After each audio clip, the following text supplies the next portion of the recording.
when you're using the blender. Get the sides. All right, put some more flour in. See how it's getting tougher? Mm-hmm. The blender is making noise, like you can put more in. Yep, let me get this in. It's getting thick.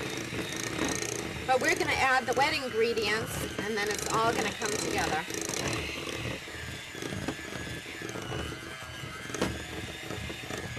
So it's fun cooking. You must really love cooking. I mean, you have to have the time, obviously, to cook. Put the rest of the flour in. Wow, this is thick.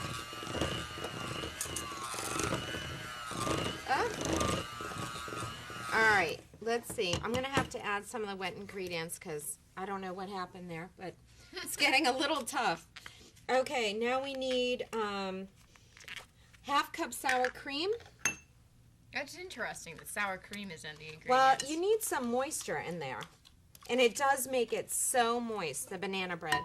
Also, we need the mashed bananas. You see that? All that wonderful mashed bananas now? How liquidy it is?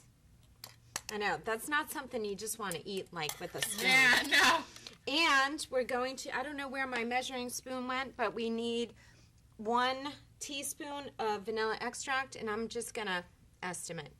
Yeah, plenty. That's probably 2 teaspoons, but oh well. And stir it up together as it's flying all over the place. All over. You can add the rest of the flour. Great.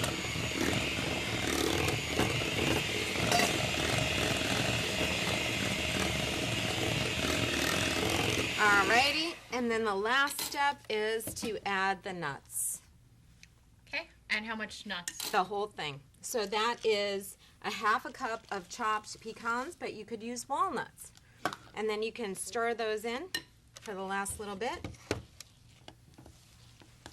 I'm going to stand up too. Yeah. All right, look at that. Gotta have muscle power You for do. this. And then what you do is you butter 3 of these loaf pans. And you know what you can do to butter? I mean, you can take some of the butter that you used to put in the beginning and put it on a paper towel and wipe the inside of the dish. But make sure you get every little bit because you want it to come out very smoothly. See how this came out well on the sides? You want to make sure the buttering the pan will make it not stick. Right. And then, see, this is how the batter looks when it's all completed. And then you just empty it into 3 of these little loaf pans and you cook it on 350 for about 25 to 30 minutes. And you put toothpick in. Insert a toothpick and make sure it comes out clean so you know the middle's done. And that's that. Wow, you're such a great cook, Nina. I'm not a great cook. This is just an easy recipe that, I mean, if you have a sifter or a strainer.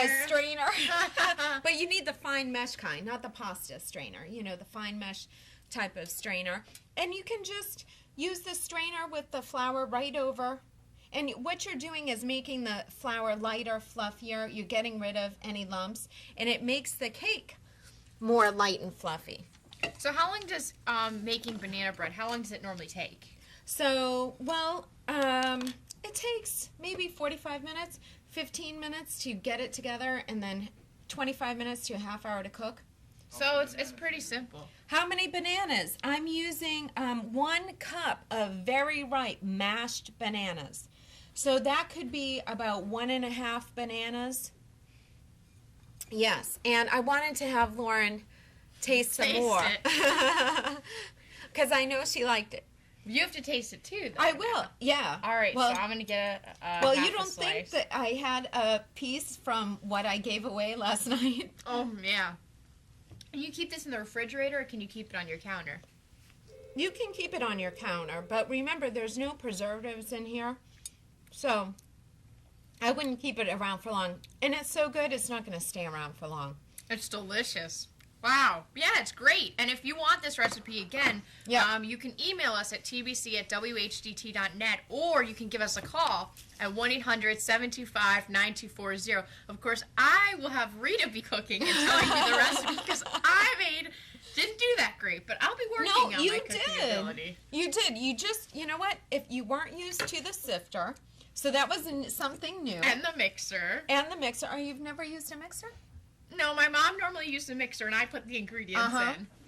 Okay. Well, that's all in the learning, but it's a simple recipe, easy steps, and quick bake time.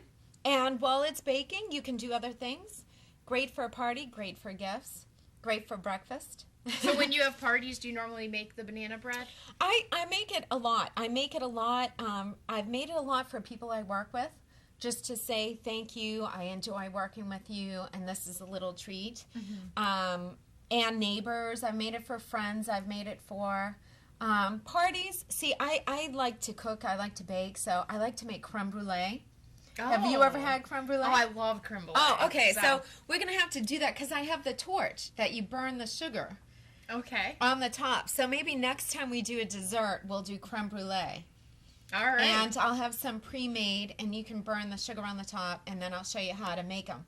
But we don't have, you have to refrigerate the custard for a little while. So we'll show the process, and we'll have the before and after, like we have on this show. So I feel like saying, Mama Rita. Yeah, you should. My grandmother would be proud. You should open your own restaurant. Oh, yeah. With, like, food and stuff. But I know you also have other specialties, like your meatballs you were saying. So maybe we could do the meatballs next time. Oh, okay. And then the creme brulee. Mm-hmm. I don't know. Just a suggestion. So what other recipes are traditional in your family? Because Italian meatballs and lasagna and all those good things. What is traditional in your family? Well, my mom actually makes really good beef stroganoff.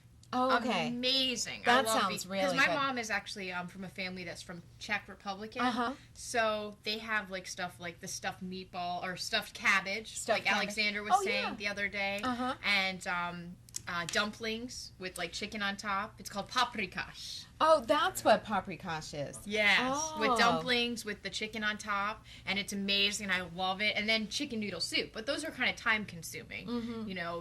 It takes hours of baking, like homemade chicken noodle soup with the noodles and the chicken broth and that sounds the vegetables. Good. We're going to have your mom on. And she's going to have to cook for us. And then I guess there's a few other ones, but they're many different things. But her mom is the one that taught her. So we would have to have her on because she's the one that had the traditional recipe of the chicken paprikash, the chicken noodle soup, and all that other stuff. We are going to have to go on location. We're going to have to find a kitchen that somebody will let us film in and do some cooking segments on the Breakfast Club on location. What do you think? I agree. I think it's great. If anybody has a kitchen that we can use that's set up so we can get a camera in there, and we're there, and we'll share what we make to eat with you. So Right. Well, you'll be cooking, I'll be watching. You'll be helping. You're not going to be watching. You're going to be learning. I'll learn, yes. Because isn't this, that wasn't too hard. It wasn't too hard, no. As long as you have the ingredients and you have already, it's kind of easy, I guess, once you get the ingredients and the measurements and everything. But that's key. Right. Because if you put too much in,